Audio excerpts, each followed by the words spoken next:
I always love in the work I create to make it a conversation, with other artists, with designers, with musicians. I guess that's why I love doing this work, is that it can be a place where you concentrate different mediums and different inspiration. Definitely working with people that inspire me a lot. And Mist is kind of in the continuity of a collaboration I have with visual artist Kohei Nawa, who's a Japanese sculptor, but when I say sculpture, he works really with so many different elements. Like his sculptures are sometimes, they're kind of in movement. They work a lot with gravity. He's using like liquid materials even, or he's using foam to sculpt. I started to work with Kohei back in 2015 when we did a common residency in Kujoyama Villa in Kyoto. And for me, I didn't want to work with him so much like a set designer that you come with certain ideas and then you realize them and you dance in front or a little bit with. For me, it was more to understand how we could fuse our practice and basically create a language that would be really at the border, like at the exact meeting point between what he does and what I do. So it's both of us have to go into this kind of uncomfortable land. We like to create pieces and works that are very open and that everybody can interpret in different ways. But for us, there's also a real thread between all of this work, and they can really work as a, for us, it's like a physical diptych in terms that Vessel is a piece and Planet is a performing piece, but Mist as a film, which is itself a kind of an intangible medium.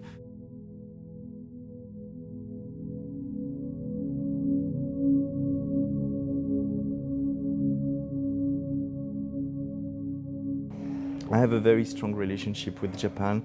I've been there more than 25 times or something, and I got even more connected to this country after experiencing the earthquake in 2011 in Tokyo. Japan has a very animist root.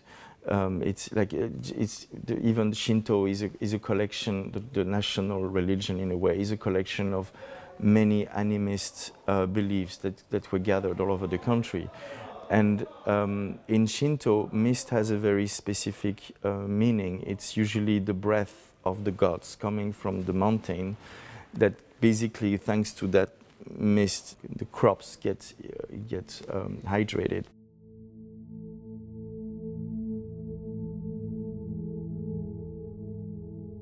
Like hills, mountains are often a place of contact between worlds. And mist has this really participate, I guess, to blur the line between reality and another place. And I felt that for me it had this connection with Holland as well, that it's also a place that sometimes is even under the level of the sea, and that the mist coming from the sea, the fog also has this water, in this condensate water, could also open, like it was also very present here. And I always love, in every work I do, to create a bond with the place where I create it.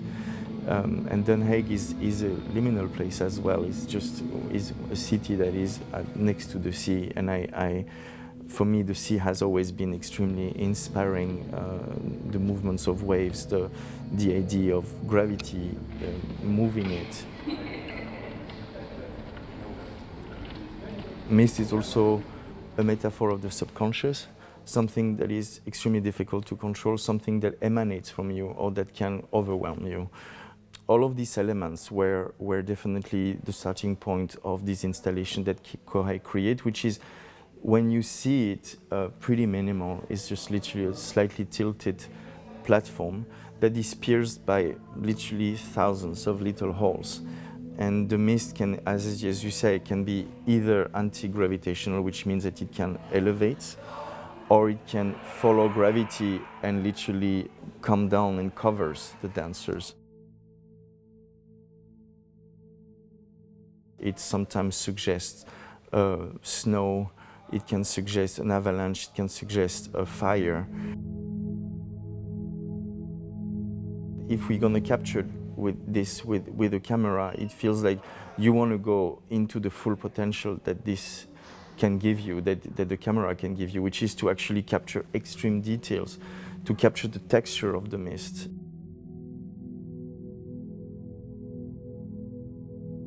There is something quite cinematographic working with Rai Rezvani, who's been spending a lot of time.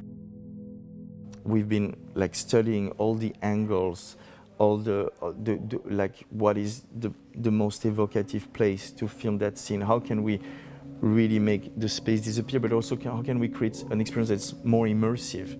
Sometimes we insist on the front wall, but sometimes the camera is moving with them in the mist, like in a labyrinth in a way.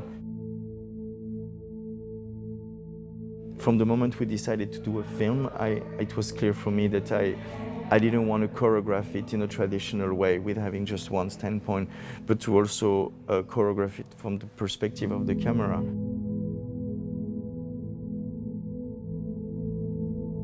So all of these dynamics, and what we felt was interesting with filming with a proper, like with a 6K camera, would allow us to go in extreme detail. This relationship with the flesh, the skin, the bones, and of course the presence of the dancers that appear and disappear, like how the mist, for example, when it connects to the face, it's very troubling because it becomes like a mask or like a veil that suddenly dissolves the identity of the dancers. I think one of the inspiration also was the Da Vinci technique of the sfumato, the idea that he created through painting by blurring the lines of the subject, a kind of a blur relationship, like somehow it would merge with the surroundings.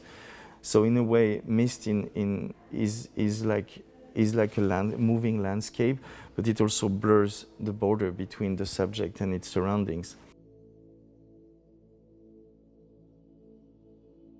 I wanted the costume to be the same for all of them. I really wanted to dissolve, like, even the boundaries between male and female, between human or you know, non-human, and between. There was the idea of creating a very unclear zone, a transition zone, and for me, I see it nearly like a transition zone between life and death. Like I think the film itself is very inspired by the Tibetan Book of the Dead, a place where you leave your body. And because you leave your body, it doesn't really matter in a way what your body was attached to before, even as an identity. It's very much also a film about death and about a transient journey of the soul, which is what the Tibetan Book of the Dead is really talking about. It's done in an abstract way, in a sensorial way, in a visceral way, but for me, it was, and it's when you see, I think the film, you see it's clearly about that, it's about the body, but the absence of body, about the body dematerializing itself, about the idea of escaping flesh and bones. One of the shots that I'm the proudest in the whole film is one of the very last things we shot, where we use a top camera and we film the dancers from above that literally get submerged by this river, and it becomes like a kind of it has a bit of a 16 chapel thing of this thing where it's really like a painting. And one thing that is extremely important to say about the film is that the speed is never altered. What you see in the image is the real speed of the dancers and of the mist. Yet it looks kind of slow motion, or it looks like the speed is changed, but it's not. In this work, I think definitely, even just the fact it's a film is really the result of this pandemic. But I also feel it's been created, the deep core of it. I think we experienced the full effect of it by having a creation time that got extended for 1 month due to all the isolation period we had to go each time there was someone positive or like in contact with. So it's been extremely draining and very complicated. And I think all the dancers also that are not so used to create work for film, I think we were all in this, it was a very grueling process in the sense that we were constantly having to readjust on an everyday level, like who and we could not continue because some people were suddenly not there. So the creation became really, really alive in the sense that we were always on the edge of our seat.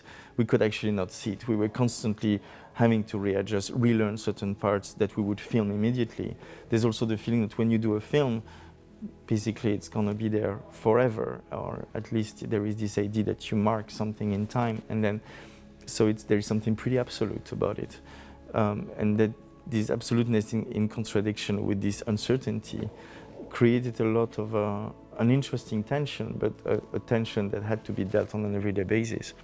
So in a way, I'm pretty sure that when I will look back at this work in maybe a few years, there will be really something that condenses not only me remembering how complex it has been to do it, but also the fact that itself, the film itself portrays a certain state that we were all in at that time that didn't really leave us when we left the studio.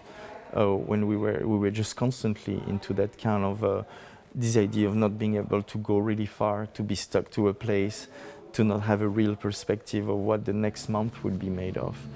And in a way, I'm glad that this work that was already initiated before, that we could make it happen thanks to the perseverance of the company, of Emily, of the dancers.